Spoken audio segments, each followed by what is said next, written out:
श्री वेदव्यास कृत श्रीमद् भागवतम प्रथम स्कंद अध्याय प्रथम मुनियों की जिज्ञासा श्लोक संख्या चतुर्थ अनुवाद एवं तात्पर्य कृष्ण कृपा मूर्ति श्री श्रीमद् अभयचरण अरविंद भक्तिदास स्वामी प्रभुपाद द्वारा नेमिषे निमिष क्षेत्रे विषयः शौनकादय सत्रं स्वर्गाय लोकाय सहस्र सममासत नेमिषे निमिषारण्य नामक जंगल में अनिमिष क्षेत्रे विष्णु को जो पलक नहीं मारते विशेष रूप से प्रिय स्थल में ऋषिगण शौनकादयः शौनकादि सत्रम यज्ञ स्वर्गाय स्वर्ग में जिनकी महिमा का गायन होता है ऐसे भगवान के लिए लोकाय तथा भक्तों के लिए जो सदैव भगवान के संपर्क में रहते हैं सहस्र 1000 समम वर्ष आसत संपन्न किया। अनुवाद। एक बार नैमिषारण्य के वन में एक पवित्र स्थल पर शौनक आदि महान ऋषिगण भगवान तथा उनके भक्तों को प्रसन्न करने के लिए 1000 वर्षों तक चलने वाले यज्ञ को संपन्न करने के उद्देश्य से एकत्र हुए।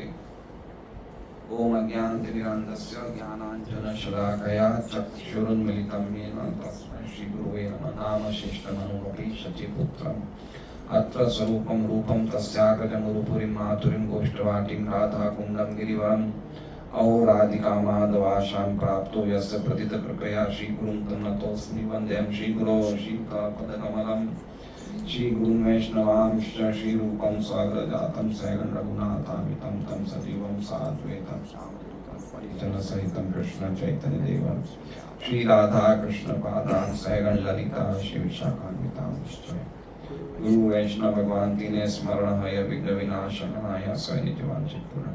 हरे कृष्णा कृष्णा कृष्णा हरे हरे हरे राम राम राम हरे हरे। तो सभी भक्तों का स्वागत है। आज हमारे प्रिय मित्र अनिल जी के घर पे आप सब पधारे हैं और श्रीमद् भागवतम की कक्षा की हमारी श्रृंखला में आज के श्लोक से भागवत कथा शुरू हो रही है। पिछले 3 श्लोक थे वो परम सत्य का ज्ञान, उनका अभिधेय और उनका प्रयोजन, हमारा संबंध भगवान से, उसके संबंध जानने के पश्चात क्या हमें करना चाहिए और उसका प्रयोजन, उससे क्या प्राप्त होता है। भगवान की कथा में माधुर्य प्राप्त होता है, कथा में आस्वादन प्राप्त होता है, कथा में रस प्राप्त होता है, जो हमने पिछले श्लोक में देखा था। पिबत निगम कल्पतरोर गलितम फलम की जो भागवत है ये सभी वैदिक साहित्य रूपी वृक्ष का परिपक्व फल है और चूंकि शुभदेव गोस्वामी के मुख से निकला है अर्थात गुरु परंपरा से निकला है, इसलिए ये बहुत ही मीठा है, अमृत की तरह है और इसे पिबत भागवतम रसमाल है। और ये जो भागवत का रस है ये हमें मुक्ति प्राप्त होने तक पीना है और दूसरे शब्दों में मोक्ष प्राप्त करने के पश्चात भी पीते रहना है। मूर अहो, बड़ा आश्चर्य है कि भागवत जितना पिएंगे, जितना पढ़ेंगे, जितना अध्ययन करेंगे और ज्यादा अच्छा लगेगा उन रसिकों को जो भगवान से अपने संबंध को जागृत कर चुके हैं, भगवान के भक्तों को। भूमि भावुका मतलब जो भगवान के रूप का, भगवान के नाम का, भगवान के गुणों का आस्वादन करते हैं, उनको एप्रिशिएट करते हैं, उनको भावुका कहा जाता है।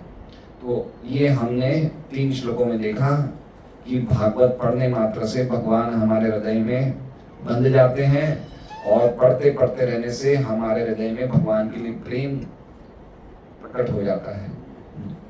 अब भागवत क्या है वो आज से, तो हमने भागवत जी की महिमा सुनी, भागवत जी की शक्ति सुनी।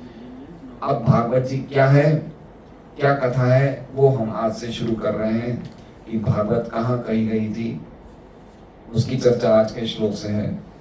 तो हम तो ना तो रसिक है ना हम भावुका है ना, हम तो रसिक भी नहीं है। रसिक का मतलब जो भगवान की कथा सुनने में जिनको रस का आस्वादन होता है, हमारी तो ऐसी स्थिति नहीं है, हमें तो 9 बजे प्रसाद की याद आएगी, है ना। तो हम ना मुमुक्षु हैं, ना मोक्ष प्राप्त करने वाले हैं, हम ना रसिक हैं, ना हम भावुका है। हम तो साधारण काम धंधा करने वाले लोग हैं, जो जाते हैं अपना व्यापार करते हैं, व्यापार करने से जो फल मिलता है उसे खूब सुख सुविधा में रहते हैं। सही बात है, हम तो सब सामान्य लोग हैं, तो हमारे लिए भागवत क्या काम आएगी, है ना। हम लोग तो कोई भी स्थिति में नहीं है भागवत सुनने के अधिकारी, क्योंकि भागवत सुनने का अधिकारी क्या था, निर्मत सराणाम सताम, जिसका हृदय पूरी तरह से मात्सर्यता से मुक्त हो गया है, वैर भाव से, ईर्ष्या से मुक्त हो गया, वो भागवत सुन सकता है। तो अभी तो हमारी वो स्थिति नहीं है, लेकिन भागवत की शुरुआत से ये बताया गया है कि जब भागवत पहले कही गई थी, तब जिन्होंने सुना उनकी भी ये स्थिति नहीं थी, है ना। वो आज हम पढ़ेंगे कि वो भी इस स्थिति में नहीं थी, लेकिन भागवत सुनते सुनते सुनते धीरे धीरे धीरे उनकी जितनी भी हृदय की जो भी कलमश थे सब जाते गए, और उनको भी भगवान की भक्ति में वो भी स्थित हो गए। तो आज से हमारा ये श्लोक शुरू हो रहा है, नेमिषे अनिमिष क्षेत्रे। नेमिषे, तो भागवत कहाँ कही गई, अभी ये कथा कहाँ कही गई उसकी चर्चा नहीं हो रही, अभी ये चर्चा हो रही भागवत कथा शुरू हुई। तो कैसे शुरू हुई, नेमिषे, नेमिषे मतलब नैमिषारण्य में, नेमिषे मतलब नैमिषारण्य में, जो क्या है, अनिमिष क्षेत्रे, क्षेत्रे मतलब स्थान, और अनिमिष मतलब, निमिष मतलब पलक का झपकना। हाँ, कौन व्यक्ति यहाँ पे ऐसा है जो अपनी पलकें नहीं झपकाता, हम में से कोई है जो पलकें नहीं झपकाता, हम सबकी पलकें झपकती है ना। तो हम लोग कौन है, निमिष है, निमिष मतलब पलकें झपकती, लेकिन इसमें क्या लिखा है, अनिमिष, अनिमिष मतलब जिनकी पलकें नहीं झपकती, मतलब भगवान विष्णु, है ना। पलकें झपकना मतलब आंखों में अंधेरा आ जाना, दूसरे अर्थों में जो अज्ञानता में रहते हैं उनकी पलकें झपकती है, लेकिन भगवान विष्णु सदैव अज्ञान से परे हैं, इसलिए उन्हें क्या कहा जाता है, अनिमिष। अनिमिष भगवान विष्णु का एक नाम है, अनिमिष मतलब जिनकी पलकें कभी नहीं झपकती है, और जिनके लिए कोई प्रकार का अज्ञानता नहीं है, जिनके लिए कोई अंधेरा नहीं है, अपितु जिनकी पलकों के अंदर हम सब रहते हैं, जिनके आंखों के अंदर हम सब रहते हैं, उसे कहते हैं अनिमेष। कहीं लिखा हुआ है गीता जी में, गीता जी के 9वें अध्याय का 10वां श्लोक, मया दक्षिण प्रकृति, मेरी अध्यक्षता में, अधि मतलब नीचे और अक्ष मतलब आंखों के नीचे ही जगत कार्य कर रहा है। तो अनिमेष मतलब भगवान की आंखें हमेशा खुली रहती है, वो सब कुछ देख रहे हैं। हम अज्ञानता में आ सकते हैं, लेकिन भगवान अज्ञानता में नहीं आ सकते। तो ऐसे क्षेत्र में, ऐसे स्थान में जो भगवान का स्थान है, अनिमेष क्षेत्र मतलब जो भगवान का स्थान है। कौन सा भगवान का स्थान का क्या नाम है, नैमिषारण्य। इसलिए स्थान का भी विशेष महिमा होती है ना, स्थान प्रधानम न बलम प्रधानम, बल की प्रधानता नहीं होती, किसकी प्रधानता होती है, स्थान की। इसलिए भक्तों को भक्ति करने के लिए सर्वश्रेष्ठ जगह है भगवान का धाम, जो विष्णु क्षेत्र है। जैसे नैमिषारण्य हो गया, ऋषिकेश है, वृंदावन है, मथुरा है। अगर हम सूरत में करें तो सबसे अच्छा स्थान क्या है, कोई सत्संग केंद्र है या मंदिर है, या कम से कम मंदिर सत्संग केंद्र नहीं तो भक्तों का संग है। हरे कृष्णा कृष्णा कृष्णा हरे हरे, हरे राम राम राम हरे हरे। यज्ञ है, नाम संकीर्तन यज्ञ है, तो भक्तों के बीच में करते हैं तो उस स्थान की विशेष महिमा होती है। जैसे हम मान लीजिए अभी हम घर में कर रहे हैं तो अच्छी तरह कर रहे हैं, और ये अगर हम ऑटो रिक्शा में जाते जाते करेंगे माला तो थोड़ी सी क्वालिटी बिगड़ेगी नहीं बिगड़ेगी, स्थान की महिमा होती है। इसलिए सबसे बेस्ट है, अगर भक्त भी नहीं हो, कोई नहीं हो, अकेले हो, तो क्या करें, पास में तुलसी जी रखें, है ना, और सामने भगवान की श्री मूर्ति हो, भगवान की छवि हो, मंदिर के सामने बैठ जाएं, तुलसी जी पास में हो, तो वो स्थान सबसे सिक्योर है, सबसे बेस्ट है। क्यों, क्योंकि हमें तुलसी जी की कृपा मिलती है। तुलसी जी की कृपा कैसे मिलती है कि जब हरे कृष्णा महामंत्र तुलसी जी सुनते हैं तो तुलसी जी बड़े आनंद में आ जाते हैं। हमें तो आनंद आता नहीं, हमें तो झपकी आती है, लेकिन तुलसी जी को बड़ा आनंद आता है जब हरे कृष्णा सुनती हैं। तो तुलसी जी उस आनंद के कारण जो ये हरे कृष्णा बोला उस पर कृपा बरसाती है। इसलिए तुलसी जी के पास रहना बहुत, अगर हम ये नियम ले ले कि रोज हम 16 माला तुलसी जी के पास आके जप करे। चैतन्य चरितामृत में एक तात्पर्य प्रभुपाद जी बोलते हैं कि अगर कोई व्यक्ति खाली ये नियम ले ले कि मैं तुलसी जी के पास बैठ के माला करूंगा तो उसकी इतनी जल्दी आध्यात्मिक शक्ति उसको प्राप्त होगी कहने के लिए। इसलिए स्थान की विशेष महिमा हम अपने बना सकते हैं घर में, हम कहीं भी बैठे। महाप्रभु तो यहाँ तक 500 वर्ष पहले जब जाते थे तो अपने साथ उनके एक साथ एक सेवक रहता था जो तुलसी जी भर के रखता था। ये चैतन्य भागवत में लिखा हुआ है। तो इतनी तुलसी जी की महिमा है, इसमें हमें तुलसी जी पास में रख के जप करना चाहिए। स्थान की विशेष महिमा है। एक बार गरुड़ जी का दुश्मन कौन है? सांप। गरुड़ जी से भागता है सांप। तो एक बार गरुड़ जी शिव जी के सामने आते हैं तो शिव जी के गले में क्या था? सांप। तो सांप क्या कर रहा था? फुफकार रहा था। तो गरुड़ जी बोला बेटा तू शिव जी के गले में इसलिए तू बता रहा है अपनी, तू अकेला आना तो मैं बताऊंगा। समझे बात को? एक स्थान पे था तो उस स्थान में आके अपने आप को शक्ति प्राप्त हो जाती है। इसलिए स्थान की विशेष महिमा है।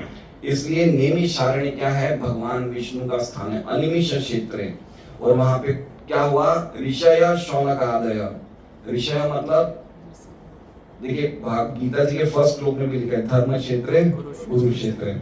धृतराष्ट्र को डर लगा कि ये जगह धार्मिक जगह है, पुण्य वाली जगह है, मेरे बच्चे जो हैं वो हमेशा पुण्य नहीं करते, पाप करते हैं, तो ये जगह का प्रतिकूल प्रभाव मेरे बच्चों पे पड़ेगा, है ना। इसलिए इस जगह की इतनी महिमा है। तो ऐसे नैमिषारण्य का भी एक अर्थ है। विश्वनाथ चक्रवर्ती ठाकुर बताते, प्रभुपाद विचार में बताते हैं कि नैमिषारण्य का अर्थ क्या है। नैमिषारण्य मतलब अरण्य मतलब वन। तो नैमिषारण्य आप लोग गए हैं कभी? लखनऊ के पास है, यूपी में, अपने गए थे यात्रा में। अद्भुत जगह है, जाने लायक जगह है, देखना चाहिए एक बार, कम से कम एक बार तो जाना ही चाहिए।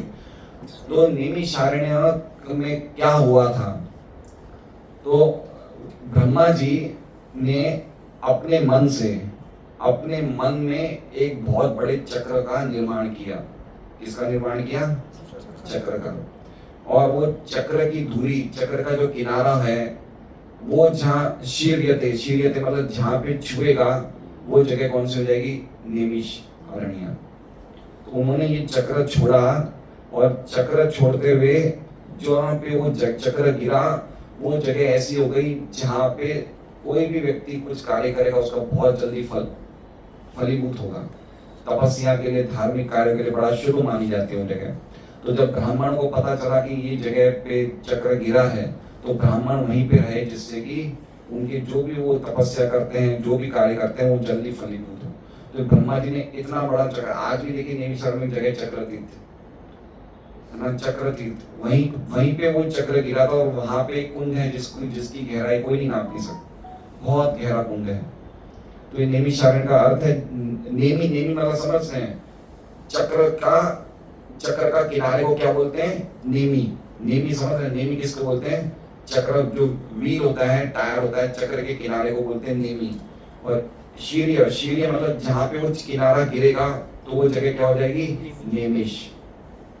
तो ऐसे वो किनारा, चक्र का किनारा कहाँ गिरा? लखनऊ के पास जहाँ पे गिरा उस जगह को बताया गया है नैमिष। और ये वन था इसलिए बोला गया नैमिषारण्य। ये वायु पुराण की कथा है।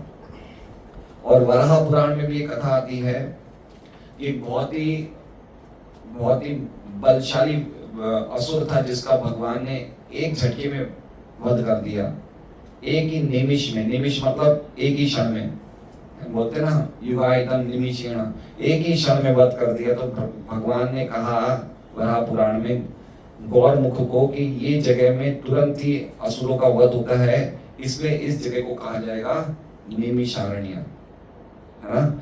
और ये ब्राह्मणों के लिए भविष्य में बहुत अच्छी जगह होगी, क्योंकि यहाँ पे जितने भी असुर हैं उनका वध निश्चित है। तो पर्टिकुलरली असुर कौन से हैं? हमारे हृदय में जो भौतिक कामना है वो क्या है? बहुत बड़ा असुर है। इसलिए जो भी साधक नैमिषारण्य में जाएगा उसकी भौतिक विषय कामना है, उसकी जो जिसे कहते हैं ना भौतिक इच्छाएं, जो भक्ति में बाधक है, आध्यात्मिक जिन बाधक है, उसका नाश होता है। तो नैमिषारण्य का अर्थ ये है। तो नैमिषारण्य में कौन एकत्रित हुए? ऋषय, शौनक, आदय, बड़े बड़े ऋषिगण, शौनक आदि मतलब एक्सेट्रा एक्सेट्रा, करीबन 88,000 ऋषि एकत्र हुए। क्या किया उन्होंने? सत्रम स्वर्गाय लोकाय। सत्रम मतलब यज्ञ किया और स्वर्गाय लोकाय, स्वर्गाय का बता रहे हैं स्वर्ग में जिनकी महिमा का गायन होता है ऐसे भगवान के लिए। तो स्वर्ग का अर्थ खाली भौतिक जगत का स्वर्ग नहीं है, आध्यात्मिक जगत को भी स्वर्ग कहा जाता है ना। भगवान का एक नाम भी स्वर्गाय है। एक भगवान का नाम है उरुगाय। उरुगाय नाम सुना है आपने? उरुगाय मतलब जिनके बड़े कार्य हैं ऐसे भगवान की कीर्ति का गायन होता है। तो उसी प्रकार से स्वर्गाय का अर्थ होता है स्वर्ग लोक में भगवान की कीर्ति का गायन होता है। तो ये भगवान का नाम है स्वर्गाय। स्वर्गाय मतलब भगवान विष्णु, और लोकाय मतलब भगवान के भक्त। तो इन एक शौनक आदि ऋषियों ने एक यज्ञ किया जिसमें भगवान और भगवान के भक्तों के प्रसन्नता के लिए एक यज्ञ किया। इन्होंने कहाँ किया? नैमिषारण्य में। कितने सालों का यज्ञ था? सहस्र समम आसता, 1000 साल तक उन्होंने यज्ञ करने के लिए, समम समम मतलब वर्ष, आसत मतलब बैठे, यज्ञ करने के लिए आसत का मतलब बैठ गए। अभी हम लोग क्या कर रहे हैं भागवत क्लास में? बैठे हुए हैं। तो बैठने का मतलब खाली बैठे हुए नहीं है, सुनने के लिए बैठे हैं। तो उसी प्रकार से वो सब यज्ञ करने के लिए नैमिषारण्य में बैठ गए 1000 साल के। कौन सा यज्ञ करने के लिए? स्वर्गाय लोकाय, भगवान विष्णु और भगवान विष्णु की भक्तों की प्रीति के लिए। अब देखिए एक बात समझ जैसी है कि सबसे पहले जब नैमिषारण्य में विश्वनाथ चक्रवर्ती ठाकुर बोलते हैं कि सबसे पहले नैमिषारण्य में जब ये ऋषिगण बैठे तो ये भगवान की कथा सुनने के लिए नहीं बैठे थे। ये किस लिए बैठे थे? स्वर्ग लोक जाने के लिए बैठे थे। स्वर्गाय लोकाय का एक अर्थ क्या हो गया कि इनकी क्या प्राप्ति करनी थी? इनको स्वर्ग लोक की प्राप्ति करने के लिए इन्होंने यज्ञ प्रारंभ किया था। मतलब एक तरह से इन्होंने एक कर्म कांड का यज्ञ प्रारंभ किया था। कहाँ पे? नैमिषारण्य में। कि हमें क्या प्राप्ति होगी? स्वर्गाय लोकाय। इसलिए ये सत्रम स्वर्गाय लोकाय का एक अर्थ ये भी होता है कि इन्होंने यज्ञ किया स्वर्ग लोक जाने के लिए। ठीक है, विश्वनाथ चक्रवर्ती ठाकुर बोल रहे हैं ये कि स्वर्ग लोक जाने के लिए यज्ञ उन्होंने शुरू में इसलिए किया था। लेकिन फिर क्या हुआ? इनको पहले कथाएं सुनाई पुराणों की रोमहर्षण ने। रोमहर्षण जी जिनका वध किन्होंने किया? बलराम जी ने, है ना। तो रोमहर्षण जी ने इनको पुराणों से कथा सुनाई तो इनका थोड़ा थोड़ा मन कर्म कांड की यज्ञों से उठ के धीरे धीरे आध्यात्मिक विषयों पे सुनने का मन कर दिया इनका। किनका? नैमिषारण्य के ऋषियों ने। और जब रोमहर्षण के बाद उनके बेटे आए सूत गोस्वामी तो इनका मन भगवान की कथाओं को सुनने में लग गया। तो जो व्यक्ति, पॉइंट ये कहने का कि जो व्यक्ति चाहे कैसे भी भावना से आता है, अगर वो भागवत सुनता है तो उनकी इच्छाएं भी पूरी होगी और धीरे धीरे धीरे उनका मन भगवान में लगेगा। जैसे मान लीजिए अभी हमारे में इतने सारे भक्त हैं, संभावना नहीं है कि हम सब विशुद्ध भक्ति के स्तर में। कोई में से हम ऐसे होंगे जो चाहते हैं कि भी हमारा व्यापार में उन्नति हो, कोई चाहते हैं हमारे बच्चे कोई बड़ा काम करें, कोई चाहते हैं कि हमारी तबीयत सही हो जाए। हमारी अलग अलग इच्छाएं हैं, सही है, सबकी अलग अलग इच्छाएं हैं, है ना। तो विश्वनाथ चक्रवर्ती ठाकुर बोलती है जिसकी कोई भी इच्छा है, अपनी अपनी निजी जो भी हमारी इच्छाएं हैं, अगर हम भागवत में भगवान की कथाओं सुनने में लगेंगे तो हमारी सभी इच्छाएं संपूर्ण होंगी। और बाद में क्या होगा? वो इच्छाएं धीरे धीरे धीरे हमारी शुद्ध हो जाएगी। समझ रहे हैं? जैसे ये लोग क्या करने आए थे? ये स्वर्ग लोक जाने के लिए आए थे। लेकिन जब इन्होंने रोमहर्षण से पुराणों की कथा सुनी तो इनकी इच्छा शुद्ध हो गई, स्वर्ग लोक से जाने का इन्होंने विचार पीछे हट गए। और जब उनके बेटे सूत गोस्वामी से कथा सुनी तो फिर इनका मन किस में लग गया? भागवत में लग गया। और फिर उन्होंने क्या कहा सूत गोस्वामी को कि ये हमने यज्ञ किया, इस यज्ञ से तो धुआं निकल रहा है, धुएं सब काले हो रहे हैं। बहुत सुंदर श्लोक है। कर्मणि अस्मिन् अनाश्वासे धूम धूम्रात्मनां भवान आपायति गोविंद पाद पद्मासनमधु। कि हम लोग, ये इसमें श्लोक में नहीं है, हम लोग ये यज्ञ करने बैठे हैं अनाश्वासे, इसका कोई श्योरिटी नहीं कि इसमें हमें क्या फल मिलेगा। लेकिन ये तो निश्चित है कि इसके धुएं से हम काले हो रहे हैं। लेकिन आपके मुख से सूत गोस्वामी जी, आपके मुख से अपायति गोविंद, आप हमें पिला रहे हैं। क्या पिला रहे हैं? गोविंद पाद पद्मासो मधु। आप हमें गोविंद, भगवान गोविंद के चरणों की मधु मतलब शहद का जो अमृत है वो आप हमें पिला रहे हैं। ठीक है, तो ऐसे इनका विचार बदल गया। तो अगर हमारी कोई भी इच्छाएं हैं, अभी हम शुद्ध भक्ति में, लेकिन भागवत पढ़ने से हो सकता है हमें लाभ नहीं मिलेगा, हमारी इच्छाएं पूरी नहीं होगी जो हम चाहते हैं, लेकिन भगवान तो हमारा शाश्वत, भगवान भी देख रहे हैं हमें कि भागवत पढ़ रहा है, तो भगवान हमारा परम हित करते हुए कुछ ऐसा काम करेंगे जो हमारे परम हित में है। समझ रहे बात को? एक चीज होती है कि हम जो चीज चाहते हैं, जो चीज हम चाहते हैं वो जरूरी नहीं कि हमारे हित के लिए हो। समझ रहे अनिल जी? हो सकता है मैं कोई चीज चाह रहा हूँ, लेकिन जरूरी नहीं है वो चीज हमारे हित के लिए हो। और ऐसा भी हो सकता है कि कोई चीज हम नहीं चाह रहे लेकिन वो हमारे हित के लिए हो। तो भगवान क्या देखते हैं? हमारा शाश्वत कल्याण किसमें, वो देखते हैं। तो जब हम भागवत पढ़ते हैं तो हमारा शाश्वत कल्याण होना निश्चित है, क्योंकि भगवान हमारा हित करते हैं जो भी भागवत पढ़ते हैं। इसलिए अगर हमारी कोई भी, मान लीजिए अगर हम इस स्टेज पे नहीं है कि हम लोग, मतलब भागवत तो कैसा ग्रंथ है कि जो व्यक्ति पूरी तरह से विरक्त हो जाए वो भी भागवत पढ़ता है, और जो पूरा आसक्त है वो भी पढ़ता है। तो पॉइंट ये कि अभी तो हम आसक्त हैं, बहुत सारे कार्यों में आसक्त हैं, लेकिन भागवत पढ़ने से जो जो चीजों की हमें आवश्यकता है भगवान की कृपा से मिलेगी, और अल्टीमेटली क्या मिलेगा? भगवान के चरणों में रस मिलना शुरू हो जाएगा, और कोई चीज से नहीं मिलेगा।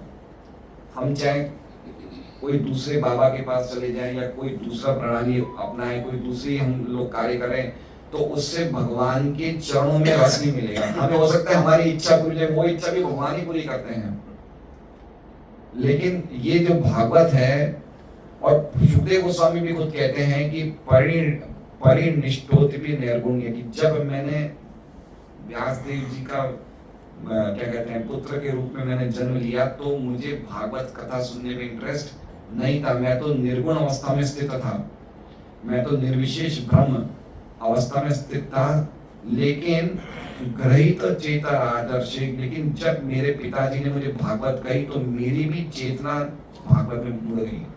तो भागवत ऐसा ग्रंथ है कि चाहे कोई कर्मी हो, चाहे कोई ज्ञानी हो, चाहे कोई भी हो, भागवत पढ़ेगा तो उसका ऑटोमेटिकली जो चित्त होगा वो भगवान की प्रीति के लिए हो जाएगा, भगवान की भक्ति के लिए हो जाएगा। तो इसलिए कह रहे हैं कि ये भागवत जो ग्रंथ है, इसलिए ये श्लोक है स्वर्गाय लोकाय, है ना। नैमिषारण्य में उनकी उद्देश्य ये तो था कि हम लोग स्वर्ग लोग जाएं, लेकिन फिर उनका उद्देश्य क्या हो गया? बदल गया, और वो कहाँ चले गए? भगवान की, मतलब फिर उन्होंने क्या कहा कि अब हमें ये यज्ञ वज्ञ नहीं करने। तो सूत गोस्वामी ने कहा नहीं, आप पहले ऐसा करो, यज्ञ कर लो, कथा मैं बाद में सुना लूंगा। तो बोले मैं बाल्टी लाके यज्ञ में पानी डाल देता हूँ, तुम यज्ञ की बात ना, तुम कथा ही सुनाओ। आप समझ रहे हैं? तो ये भागवत है। हम देख सकते हैं हमारे संस्था में भी काफी ऐसे लोग आते हैं जो क्या क्या उटपटांग कार्य करते हैं, लेकिन माला करते हुए, भागवत करते हुए उनका चेंज आया नहीं आया, है ना।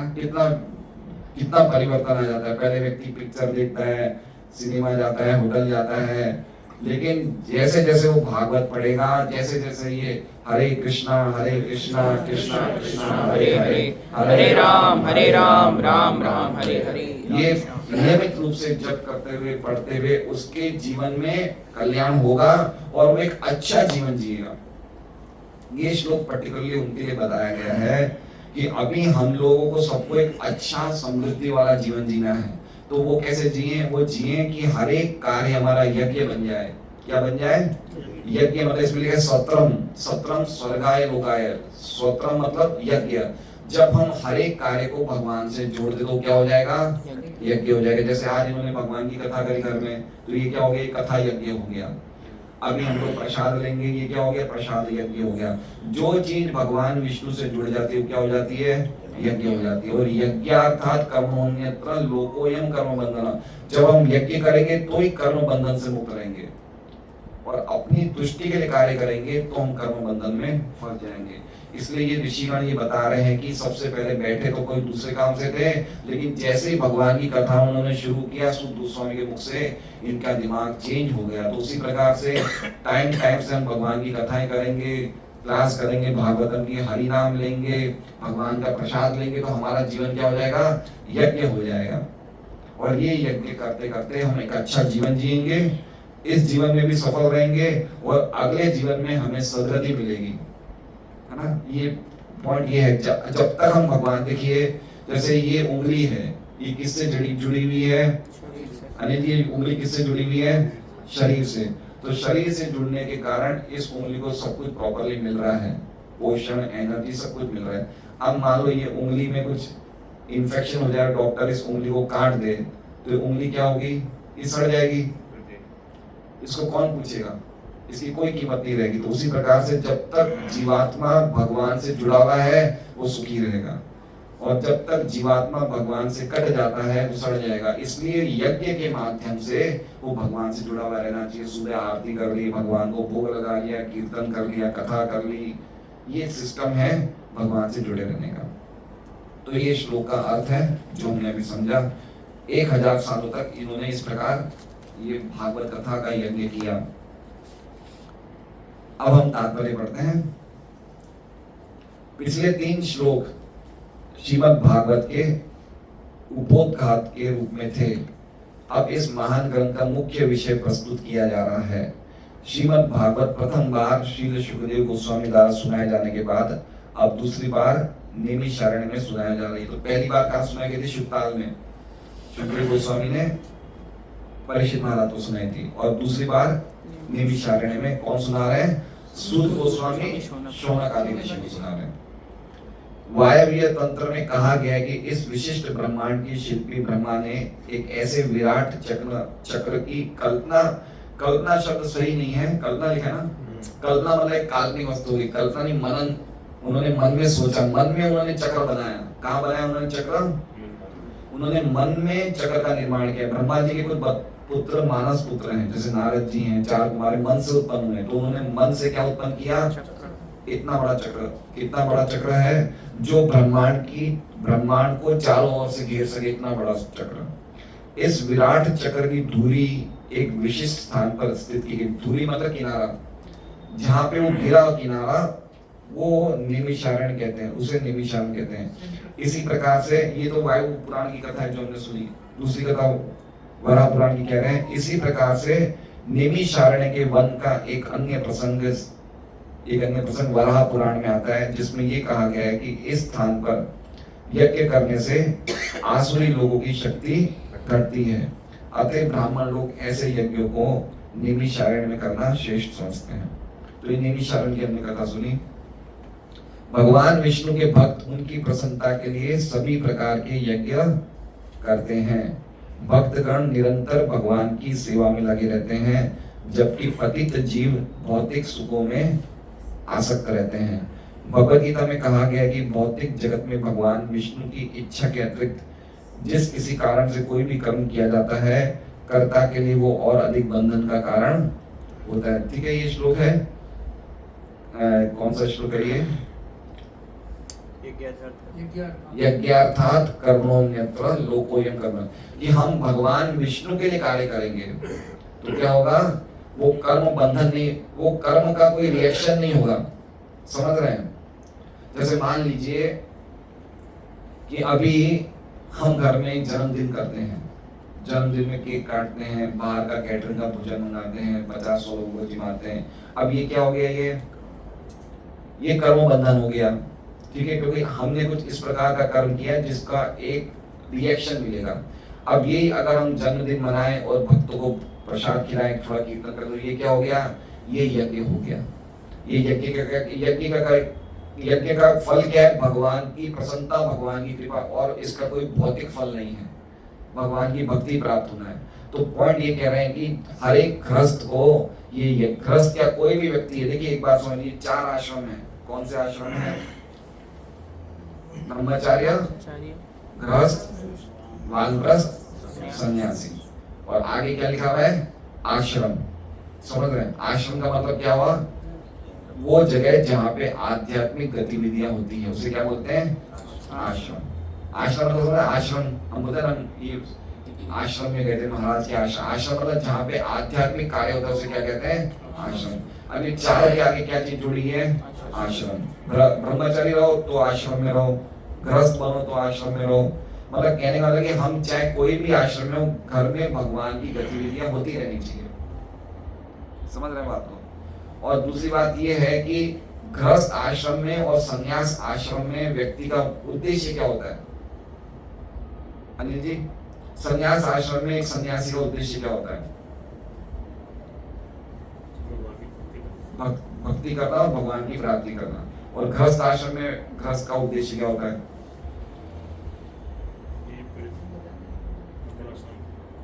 उद्देश्य क्या? उद्देश्य पूछ रहा हूं मैं।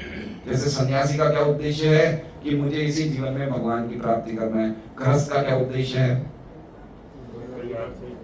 सुरेश जी बताइए। घर परिवार चलाए। जगत प्रभु? सन्यासी को उनकी सेवा करना। सन्यासी की सेवा करना। और भी बताइए।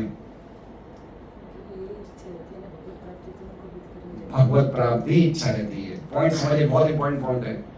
सन्यासी की क्या इच्छा है? एकमात्र उद्देश्य है मैंने सब कुछ छोड़ा है, किसके लिए? भगवान की प्राप्ति के लिए। गृहस्थ की क्या इच्छा है? वही इच्छा गृहस्थ की, उसके उद्देश्य में कोई फर्क नहीं होना चाहिए, लेकिन वो इस उद्देश्य की पूर्ति गृहस्थ कैसे करता है? घर में रह के। बस फर्क है, क्योंकि गृहस्थ देखता है कि मेरे में इतनी सक्षमता नहीं है कि मैं सब कुछ छोड़ दूं, तो घर में रह के वो उद्देश्य में फर्क नहीं आ रहा है। ऐसा नहीं है कि हमें ये नहीं समझना चाहिए भाई ये तो सन्यासियों का, बाबाओं का काम है, हमारा भी काम तो वही है। लेकिन हम कैसे करते हैं? घर में पूरा करके, परिवार के साथ, क्योंकि हम इतने सक्षम नहीं है कि हमने सब कुछ छोड़ दिया, हम परिवार में रहते हैं, लेकिन उद्देश्य नहीं बदलता है। तो ये हमें सबसे जरूरी, हम लोग का क्या समझते हैं कि ये तो भाई महाराजों का काम है, हमारा नहीं है, हमारा तो काम नहीं, काम तो हमारा भी वही है।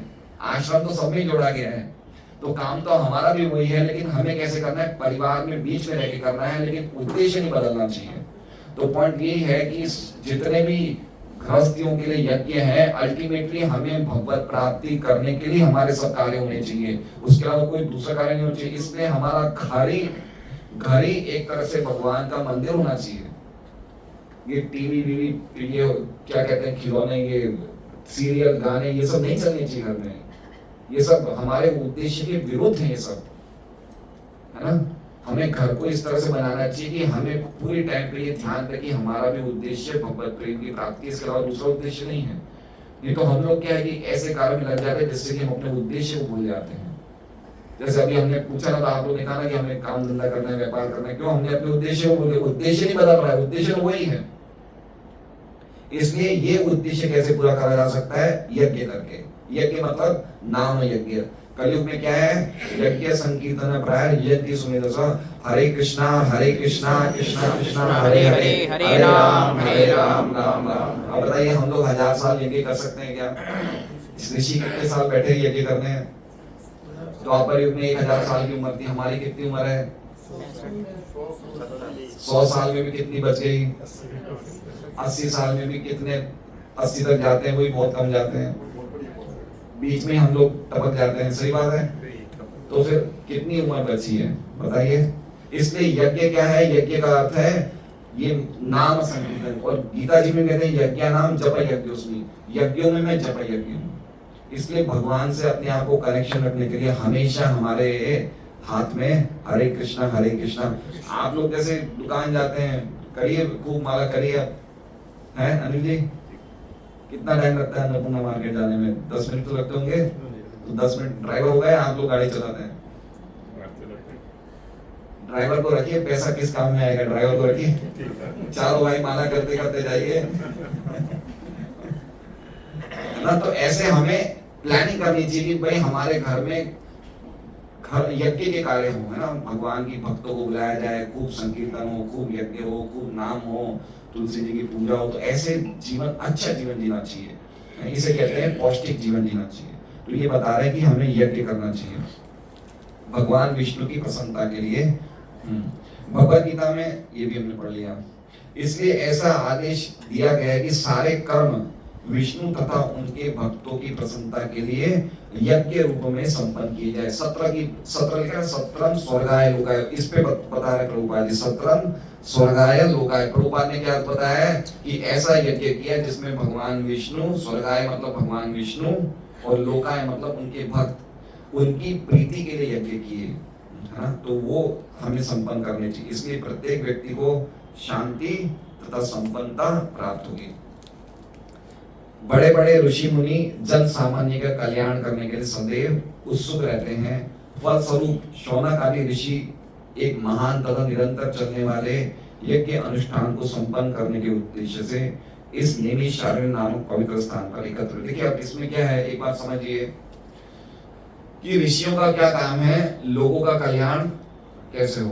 तो इतने बड़े बड़े यज्ञ करते थे, उससे क्या करना था कि कैसे हरिनाम हो, भागवत कक्षाएं हो, जिससे कि लोगों के अंदर की जो बीमारी है वो क्या हो, डाउन हो जाए। हमारे अंदर कुछ बीमारियां हैं, है ना, हमारा हृदय दूषित है, काम क्रोध लोभ मोह मद मात्सर्य बीमारियां हैं। तो इस प्रकार का यज्ञ किया जाए जिससे ये बीमारियां दूर हो।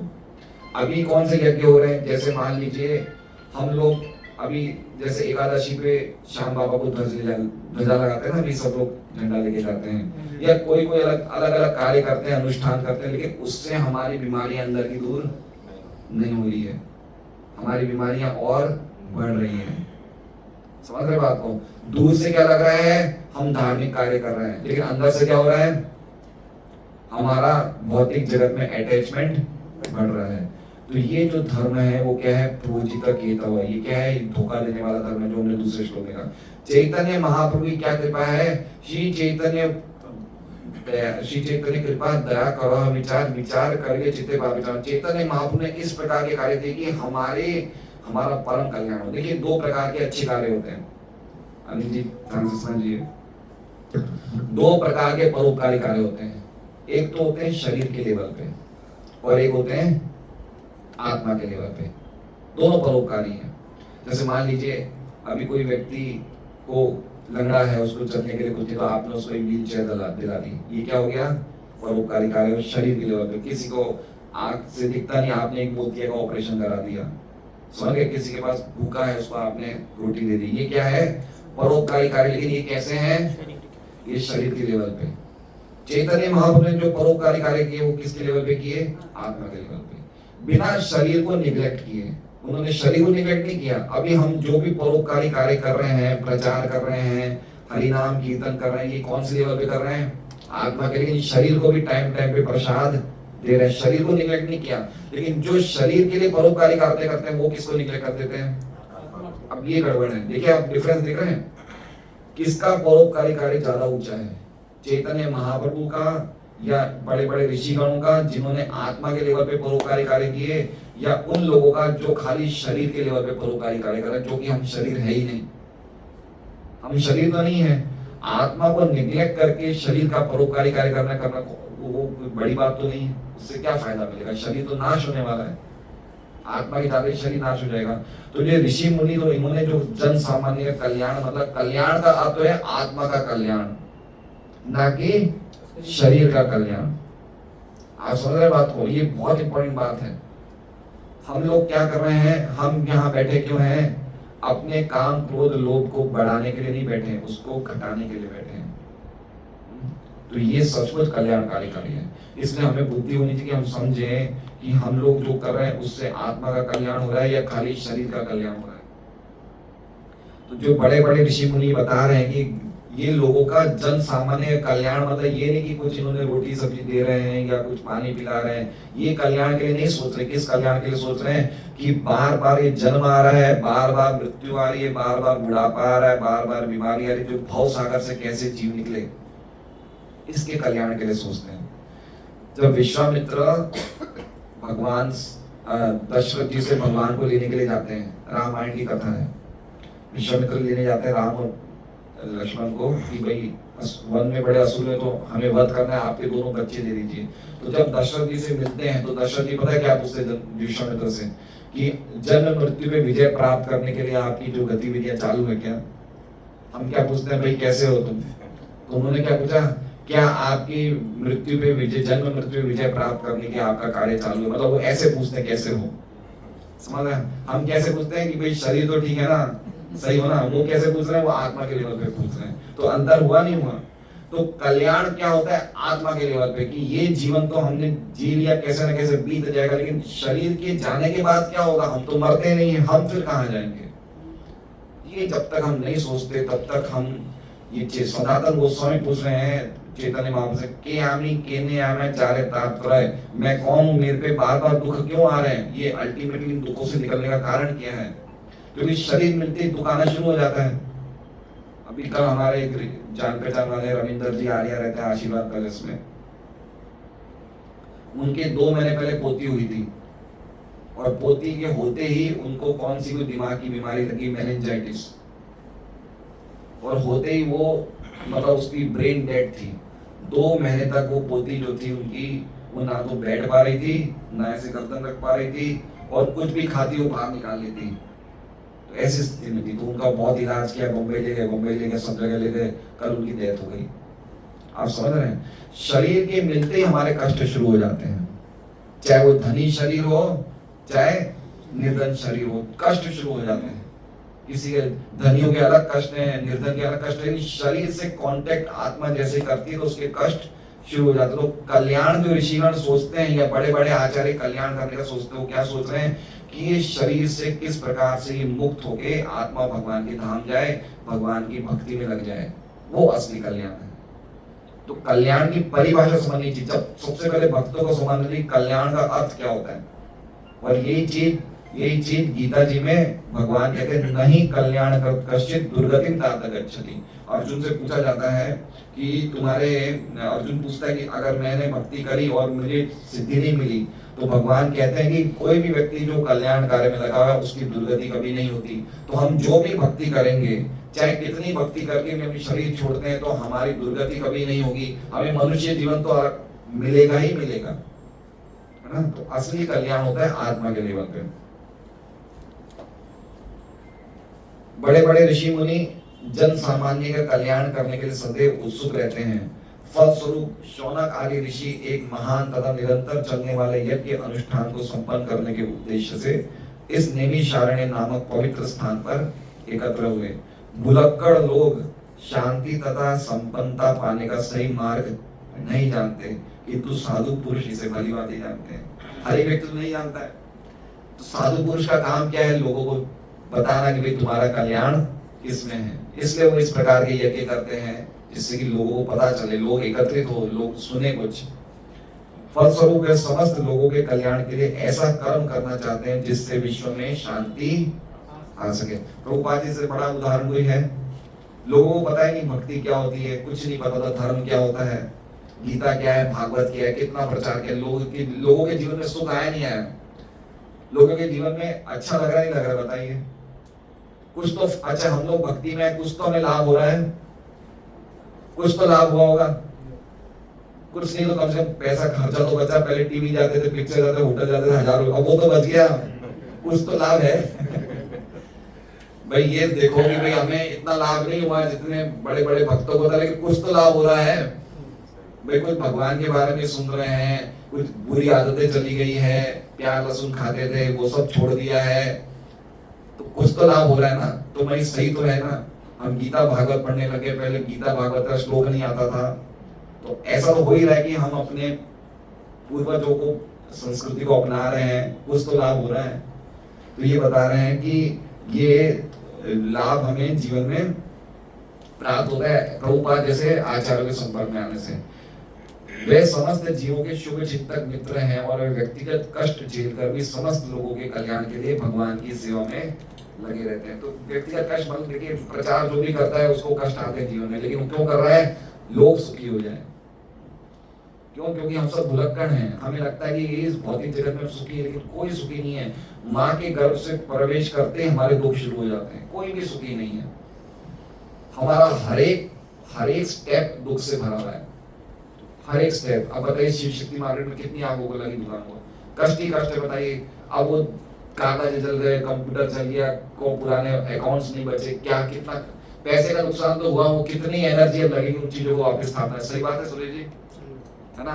गए उनके 2-3 महीने तो पक्के गए, ज्यादा ही गया उनका समय। तो देखिए कितना कितना कष्ट है जीवन में, कितना कष्ट है। लोग समझते नहीं है कितनी छोटी छोटी बातों में।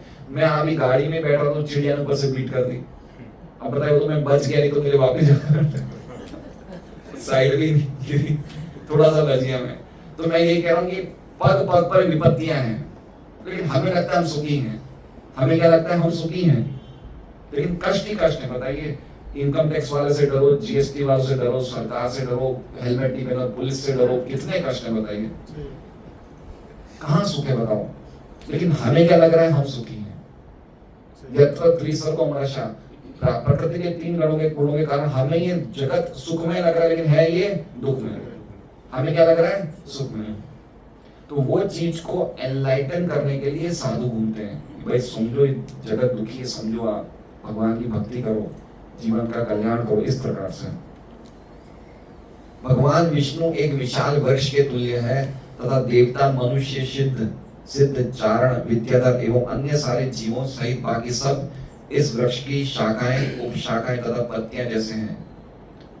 यदि वृक्ष की जड़ को पानी से सींचा जाए तो वृक्ष के सारे भागों को स्वयं एवं पोषण होता है, केवल उन शाखाओं को तथा पत्तों को पोषण नहीं होता जो वृक्ष से अलग हो गए हैं। समझ गए बात को? जैसे हमने उदाहरण दिया, अगर ये उंगली शरीर से कट जाए, इसको पोषण मिलेगा? खत्म हो गया। तो उसी प्रकार से जो व्यक्ति भगवान से अपने आप को अलग कर देता है, वो व्यक्ति को कोई पोषण नहीं मिला, वो सड़ता रहता है। वो सड़ता रहता है, वाले उसको कोई काम का नहीं है वो। क्यों? क्योंकि भगवान का अंग है। जैसे मैं बताया कि हम सब क्या हैं? भगवान के, हम लोग क्या है? अंश हैं हम लोग। तो हमारा काम क्या है? भगवान से जुड़े रहना है ना? या दूसरा उदाहरण बताया प्रभुपाद जी की, वृक्ष है, वृक्ष की मूल क्या है? उसकी जो मूल जड़ है, उसमें पानी डालने से अपने आप ही टहनियों को, पत्तियों को पानी पहुंच जाता है। लेकिन अगर वो कोई टहनियां जो कटी हुई है वृक्ष से, उनको पानी मिलेगा? नहीं मिलेगा। वृक्ष से टूट गई है, वो सुखी रह जाएगी। उसी प्रकार से भगवान सब पे कृपा कर रहे हैं, लेकिन जो भगवान की सेवा में नहीं लगा, भक्ति में लगा, तो उसको कृपा मिलना बंद हो जाती है। भगवान कृपा तो सब पे कर रहे हैं। अब मान लीजिए कि हमें सूर्य देव की रोशनी आ रही है, तो हम खिड़की बंद कर दे, पर्दा लगा, तो हमें नहीं आएगी। सूर्य देव तो सबको ही रोशनी दे रहे हैं। तो ये समझना चाहिए कि हमें भगवान से उन्मुख होना चाहिए, ना कि विमुख होना चाहिए। पूरा ये यज्ञ पे बता रहे हैं, यज्ञ करना चाहिए हमें, इस बात पे बता रहे हैं। इसी प्रकार जब ये मानव समाज अलग हुए शाखाओं तथा पत्तियों की तरह भगवान से रहित हो जाता है, तो उसकी सिंचाई पोषण नहीं की जा सकती, और जो ऐसा करता भी है वो अपनी शक्ति तथा साधनों का अपव्यय करता है। आधुनिक भौतिकतावादी समाज परमेश्वर से अपना संबंध तोड़े हुए है। उसकी सारी योजनाएं जो नास्तिक नेताओं के द्वारा तैयार की जाती है, वे पग पग पर विफल होंगी, ये निश्चित है। फिर भी वो जगने का नाम नहीं लेते। तो सवाल ये, मतलब हमारा भौतिक जगत, हम लोग क्या समझ रहे हैं? हमारी जो उपलब्धि जिसे कहते हैं ना भौतिक तरक्की, ये भौतिक तरक्की अज्ञानता में कर रहे हैं। समझ रहे हैं? अज्ञानता में जो भी तरक्की कर रहे हैं, उसका अल्टीमेटली फल क्या है? फेलियर। क्या फल है? क्योंकि हमें यही नहीं पता हम कौन है। आप समझ रहे हैं? हम कोई भी कार्य कर रहे हैं अपने स्वरूप की अज्ञानता में कर रहे हैं, तो इसका फल क्या होगा? हम कोई कार्य अज्ञानता में करें तो क्या होता है? फल तो अज्ञानता ही। आप कोई काम अज्ञानता में करो, फल क्या होगा? अज्ञानता ही होगा। तो हम सोच रहे हैं कि मैं ये शरीर हूं, ये मेरा परिवार है, ये मेरी दुकान है, ये मेरा घर है, मैं इसका मालिक हूं। ये क्या है? ये सोच क्या है? अज्ञानता है। अब इस सोच में हम जो भी कार्य करेंगे उसका फल क्या होगा? वो भी अज्ञानता होगा। इसलिए पहले तो भक्ति करने तो हम पता नहीं कब करेंगे, पहले हमें सोच तो सुधारनी पड़ेगी, किसका है ये सब, ये समझना जरूरी है।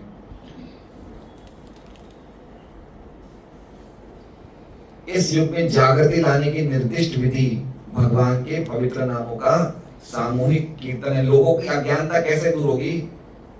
कैसे दूर होगी लोगों की अज्ञानता? हरे कृष्णा कृष्णा कृष्णा हरे हरे, हरे राम राम राम हरे हरे। इसकी सबसे पहली किस्त क्या है? हरे कृष्ण नाम करते हैं, हम सामूहिक कीर्तन करेंगे, इसका सबसे पहला इंस्टॉलमेंट क्या मिलेगा हमें? क्या मिलेगा? हृदय की अज्ञानता दूर होगी, हृदय साफ होगा, हम धीरे धीरे समझेंगे कि हम ये शरीर नहीं है, शरीर से हम नहीं बने हैं, हम अलग हैं। तो ऐसे व्यक्ति की धीरे धीरे जीवन में अज्ञानता दूर होती है, तो जागृत होता है व्यक्ति। क्या होता है? जग जाता है। अभी हम क्या है? हम अभी सो रहे हैं। व्यक्ति जब तक जगेगा नहीं, उसे कैसे पता चलेगा जीवन में क्या हो रहा है? तो इसलिए कह रहे हैं प्रभुपाद जी कि जागृति लाने की निर्दिष्ट विधि भगवान के पवित्र नामों का सामूहिक कीर्तन। देखिए, एक होता है जप और एक होता है सामूहिक कीर्तन। तो सामूहिक कीर्तन घर में होना चाहिए। बोलिए, आपके घर में 4 बच्चे हैं, 4 फ्लैट है ना यहाँ पे, एक नियम ले लो कि 10 मिनट हम लोग रोज बैठ के साथ में, कितने फैमिली मेंबर हो गए? 4 भाई के परिवार में आपके 15-20 होंगे, 15-20 जने रोज 10 मिनट एक सामूहिक कीर्तन करेंगे।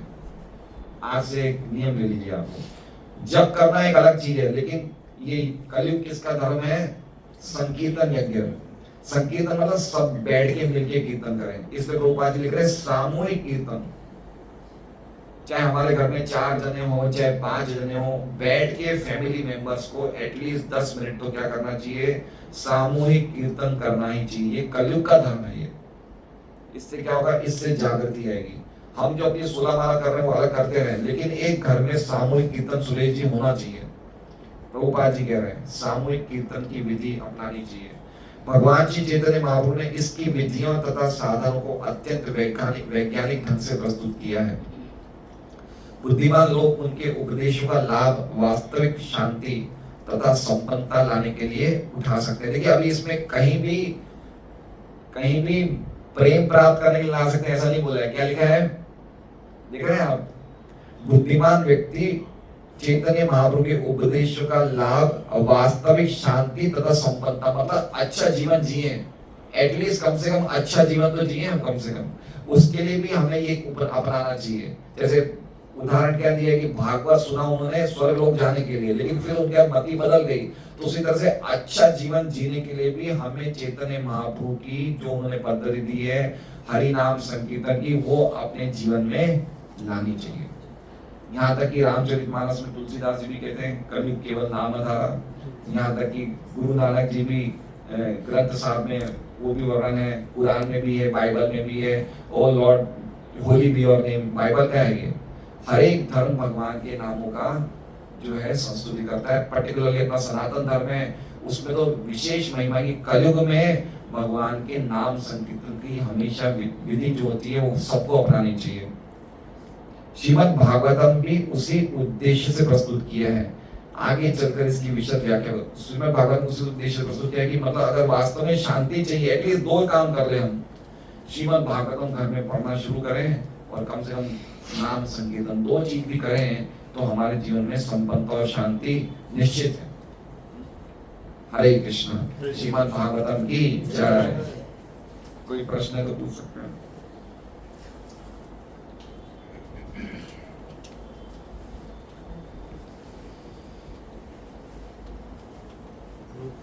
हरे कृष्ण।